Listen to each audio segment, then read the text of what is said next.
नमस्कार दोस्तों, मैं ब्रजेश आज का टॉपिक लेकर आई हूँ महाभारत से सीख की सीरीज के तौर पे #3 महिला गरिमा के मुद्दे।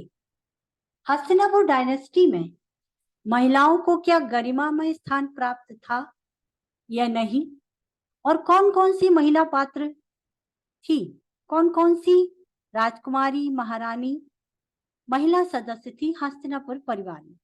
आज हम उनकी बात करने वाले हैं। सबसे पहले बात करते हैं गंगा और सत्यवती, जो कि शांतनु की पत्नियां थी। फिर अंबा, अंबिका, अंबालिका, जो कि अंबिका और अंबालिका विचित्रवीर की पत्नी के तौर पर हस्तिनापुर डायनेस्टी की बधू थी, बहुएं थी, जिनको कहेंगे महारानियां थी, विचित्रवीर की पत्नियां थी। और एक जिनमें की थी अंबा, जो कि इन दोनों की बहन थी, बड़ी बहन। इनको कहते हैं कि विचित्रवीर से विवाह के लिए भीष्म उनके राज परिवार से अपहरण करके हस्तिनापुर लेकर आए थे अपने भाई से विवाह के लिए। लेकिन हस्तिनापुर आने पर अंबा ने भीष्म से विवाह करना चाहा और भीष्म ने ऐसा करने से मना कर दिया। तो अंबा नाराज होकर वापस चली जाती है और आत्महत्या कर लेती है। और अंबा की दो बहनें अंबिका और अंबालिका विचित्रवीर से विवाह करती है। इसके बाद गांधारी, जो कि धृतराष्ट्र की पत्नी बनती है, कुंती है जिन्होंने पांडु से विवाह किया, और दूसरी पत्नी के तौर पे माद्री हैं जिन्होंने भी पांडु से विवाह किया था। दुशाला हैं, जो कि एकमात्र बेटी हैं इस राज परिवार की। गांधारी की बेटी दुर्योधन और कौरवों की एकमात्र बहन, जिसका कि आगे चलकर विवाह जयद्रथ के साथ होता है। भानुमति है, जो कि दुर्योधन की पत्नी है। कहते हैं भानुमति के स्वयंवर में भी बड़े बड़े महाराज, बड़े बड़े राजा पधारे थे, और भानुमति ने दुर्योधन का वरण नहीं किया था। स्वयंवर में जब जयमाल लेकर भानुमति आई तो दुर्योधन को लगा कि वो मुझे ही पसंद करने वाली है। लेकिन जब ऐसा नहीं हुआ, भानुमति आगे जाने लगी, तो दुर्योधन ने जबरदस्ती जयमाल खींचकर अपने गले में डाल ली। और जब राजाओं ने विरोध किया तो दुर्योधन ने कर्ण की मदद से सभी राजाओं को हरा दिया और भानुमति को हस्तिनापुर लेकर आए और उससे विवाह कर लिया। इसके बाद जिक्र आता है द्रौपदी का। द्रौपदी, जो कि पांडवों की पत्नी थी, भगवान श्री कृष्ण की सखा मित्र के तौर पर भी हम द्रौपदी को जानते हैं। आगे इनका विवरण मैं और आपको बताऊंगी। सुभद्रा थी, जो कि अर्जुन की वाइफ थी, अर्जुन की पत्नी थी। सुदेशना, जो कि विराट की पत्नी थी। उत्तरा, जो कि विराट की बेटी थी। हिडिंबा, जिन्होंने की भीम से विवाह किया था। चित्रांगदा थी, जो कि अर्जुन की पत्नी थी, और उल्पी भी अर्जुन की पत्नी थी। सब मिलाकर दोस्तों मैं ये कहूंगी कि इतनी सब महिला पात्र हस्तिनापुर राज परिवार की सदस्य थी। विशेषकर जो मैं आज बात करने वाली हूं वो द्रौपदी, गांधारी और कुंती के विषय में है। जो स्थान गांधारी को मिलना चाहिए था राज परिवार में, वो नहीं मिला। गांधारी, जो कि गांधार राज की राजकुमारी थी और जिनका विवाह धृतराष्ट्र से हुआ। कहते हैं गांधारी बहुत ही विदुषी महिला थी और दुर्योधन के किसी भी गलत काम में उनका विरोध करती थी। कुंती को बराबर का स्थान देती थी, बराबर का सम्मान देती थी, जो कि पांडव की पत्नी थी। जो कि पांडवों की मां थी। सॉरी, अगर देखा जाए तो गांधारी की योग्यता के बारे में बात करें, योग्य होते हुए भी गांधारी को उनका स्थान नहीं मिला, उनका सम्मान जो उन्हें मिलना चाहिए था नहीं मिला। कहते हैं जब गांधारी का विवाह धृतराष्ट्र से किया जाना था और गांधारी भी धृतराष्ट्र को पसंद नहीं करती थी, तो भीष्म ने गांधारी के पूरे परिवार को कैद कर लिया और कहते हैं कि उनको ठीक तरीके से भोजन भी नहीं दिया गया।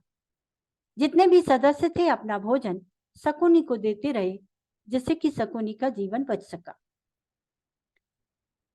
गांधारी को उनका सम्मान न दिया जाना भी महाभारत होने का एक बहुत बड़ा कारण बना। गांधारी ने पतिव्रता पत्नी की तरह धृतराष्ट्र की देख ना सकने की स्थिति को अपना लिया था। वो धृतराष्ट्र को कमतर नहीं महसूस करवाना चाहती थी, अनुभव करवाना चाहती थी, जिसकी वजह से उन्होंने आंखों पर पट्टी बांधी, जो उनका एक भावावेश में लिया गया निर्णय था और बाद में यही निर्णय महाभारत का कारण बना। तो गांधारी मुख्य महिला पात्र महारानी, महाराज धृतराष्ट्र की पत्नी, सम्मानित महिला के तौर पर नहीं स्वीकारी जाती थी। कहते हैं उनसे राय लेना जरूरी नहीं समझती थी, उनसे राय लेना जरूरी नहीं समझा जाता था, ना तो दुर्योधन के द्वारा और ना ही धृतराष्ट्र के द्वारा। आगे चलते हैं, कुंती जो कि पांडवों की मां थी, महाराज पांडु की पत्नी, कहते हैं कि कुंती ने वरदान प्राप्त किया था, सूर्यदेव से कर्ण प्राप्त किए, इंद्र से अर्जुन प्राप्त किए और इसी तरीके से अपने पांचों बेटों का साथ कुंती ने आजीवन दिया। कुंती भी महारानी थी इस राज परिवार की, लेकिन कुंती को अपने बेटों का साथ देने के लिए जंगल में भटकना पड़ा। अपनी पुत्रवधू द्रौपदी को भरी सभा में लज्जित होते हुए देखना पड़ा।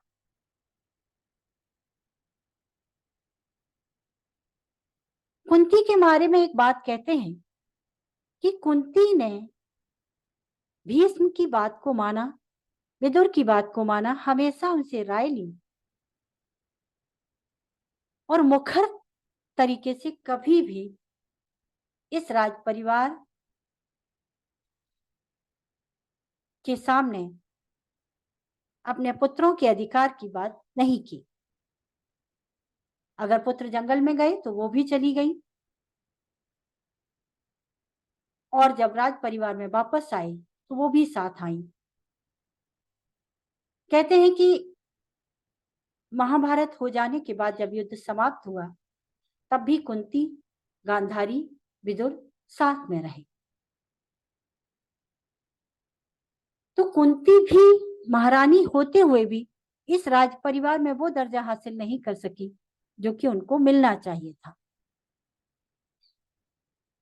अब बात करते हैं द्रौपदी की, जो कि राजा द्रुपद की बेटी थी, धृष्टद्युम्न जिनका भाई था और श्री कृष्ण जैसे जिनके मित्र थे। वो इस राज परिवार की पुत्रवधू थी और कहते हैं कि द्रौपदी मुख्य महिला पात्र थी जिनके इर्द गिर्द महाभारत की पूरी कहानी घूमती है और एकमात्र ऐसी महिला सदस्य थी जिन्होंने भरी सभा के सामने अपने बड़ों से अपने अधिकारों के बारे में मुखर तरीके से बात की। जब दुशासन उनको लज्जित करने के लिए सभा में लेकर आया तो उन्होंने द्रोणाचार्य से भी कहा कि क्या यही आपके शिष्य हैं। क्योंकि कौरव और पांडव के गुरु थे द्रोणाचार्य। उन्होंने भीष्म को भी कहा कि क्या पितामह यही चाहते हैं कि उनके राज परिवार की बहू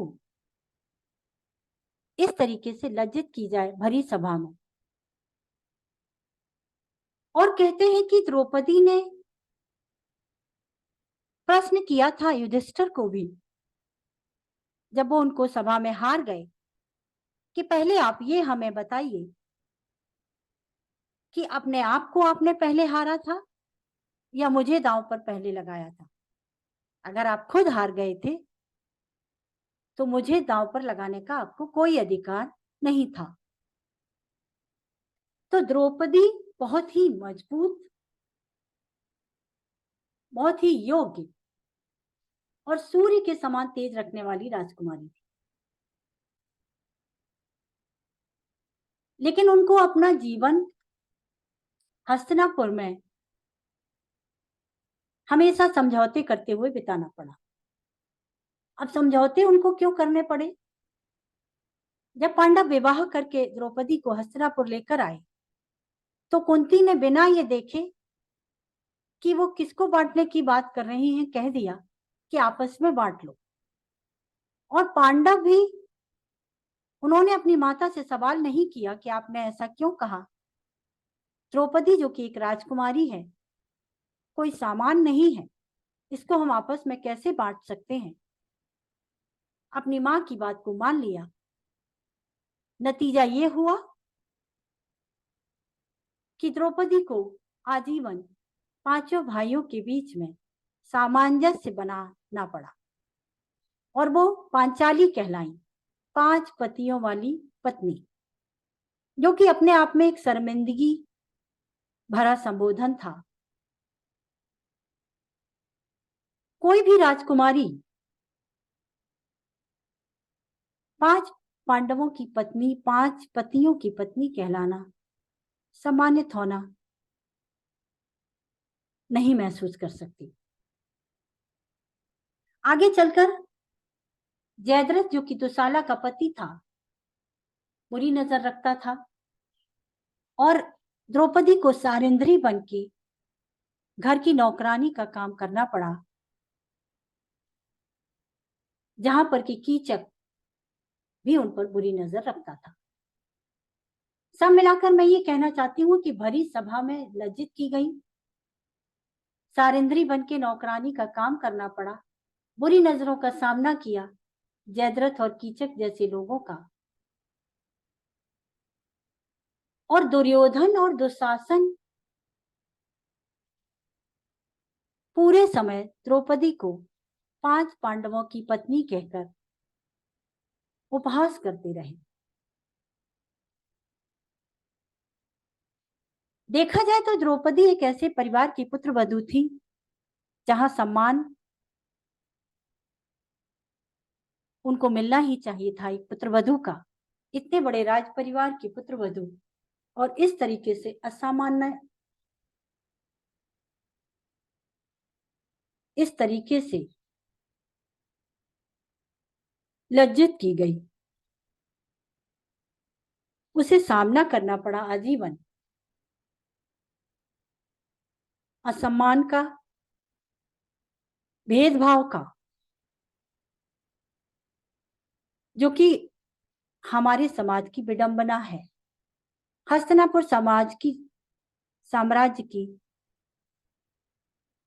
राज परिवार की विडंबना है कि उन्होंने अपनी पुत्र वधू का सम्मान नहीं किया, जो उसकी जगह थी वो उसे नहीं दी गई।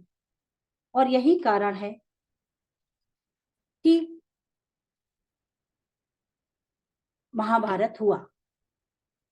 कहते हैं द्रौपदी ने अपने बेटों को खोया, जिसमें कि अभिमन्यु थे, भाई को खोया, अपने पिता को खोया। इस युद्ध में सबको खोने के बाद भी द्रौपदी ने क्षमा कर दिया, जयद्रथ को भी, द्रोणाचार्य पुत्र अश्वत्थामा को भी, हम सभी अंदाजा लगा सकते हैं कि कितनी गरिमामयी महिला रही होंगी द्रौपदी, जिन्होंने आजीवन प्रताड़ना सही और एक राज परिवार की पुत्रवधू होते हुए भी हर जगह लज्जा सहन करनी पड़ी, हर जगह लज्जित होना पड़ा। ये हमारे समाज की विडंबना है। हमारे हस्तिनापुर साम्राज्य ने उनको उनकी जगह नहीं दी जो उनकी जगह होनी चाहिए थी। इन तीनों पात्रों में गांधारी, कुंती और द्रौपदी, तीनों महिलाएं सम्मानित सदस्य थी राज परिवार की। अगर उनको सुना गया होता, उनको सम्मानित जगह दी गई होती और उनकी गर्म्यमयी उपस्थिति को स्वीकार किया गया होता, तो शायद महाभारत नहीं होती। फ्रेंड्स, मैं ब्रजेश मिश्रा आपके साथ हूं महाभारत की सीरीज को लेकर। आने वाली सीरीज में मैं बताऊंगी कि बड़ों का आदर ना किया जाना भी महाभारत का कारण बना। तो प्लीज प्लीज हमारे साथ बने रहिए। कमेंट बॉक्स में जाके बताइए हमारे वीडियोस के बारे में, शेयर करिए, लाइक करिए। नमस्कार, धन्यवाद।